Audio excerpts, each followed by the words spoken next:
I'm going to disappoint you a little bit because my first remark will be that everything I'm going to say now, and I want to make it clear, is I'm going to say only my personal view, and I'm not going to say anything about the Israeli position because I was invited here as an expert for many years on Iran and not as a representative of the ministry.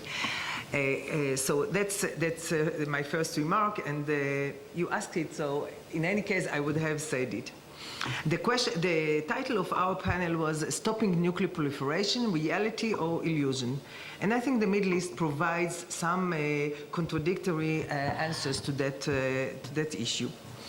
30 years ago, and to be exact, on the 7th of June 1981, 7 Israeli planes bombed the Iraqi nuclear reactor Usirak near Baghdad. One plane missed the target, but as we all know, the mission was accomplished.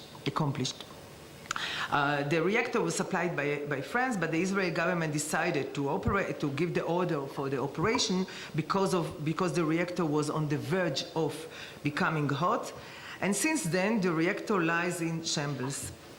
On March 2003, the American forces invaded Iraq, toppled Saddam Hussein, and as we all know, one of the reasons was whether it was false or true, information of WMD in Iraq. Anyhow, since then, we are sure that the non-existence of nuclear capability in Iraq is a reality. More recently, on September 2007, according to foreign sources, Israeli planes destructed a nuclear reactor in Syria. I don't know, in this case, how many planes participated and how many hit the target.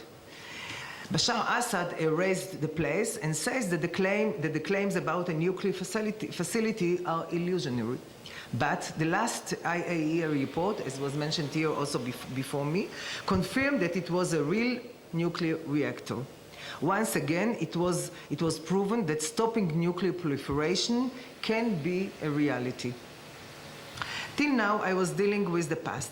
Let's now turn to the present and perhaps to the future. The issue we all face is the relentless efforts of Iran to acquire military nuclear capability. In spite of a variety of sanctions and other measures, Iran is determined to advance. Lately, it has announced that it is going to enlarge, to triple actually, its enrichment to 20%. People that know how to make bombs, and I don't know, they say that 20% is around 80 to 90% of the way to a nuclear device. That means, and of course, as you have mentioned, they are going to do it in a site that until a year ago was a secret one. That means that it will take 1 year if they decide to enrich to military degree to have a nuclear device. To date, we have to add the last IAEC report that highlights again the issue of potential nuclear weapon work in Iran. This declaration represents a common evaluation shared by most countries in the international community, and it's not anymore a debate where Iran is striving for. For the current Iranian regime, one has to understand acquiring nuclear capability as an insurance for its survivability. Therefore, and it is paradoxically, the more weak the regime is, the less flexible it will be in accepting any compromise, which in its eyes is a slippery slope that will be used against it internally and externally. 2 days ago, in this conference, in the evening, we have heard from prominent statesmen that there are situations where intervention is sometimes a moral obligation. There are those who are playing with the idea that the Iranian people will rise up and change the regime to one that will come to terms with the international community. But this might be too late, even though I believe one day it will happen in Iran.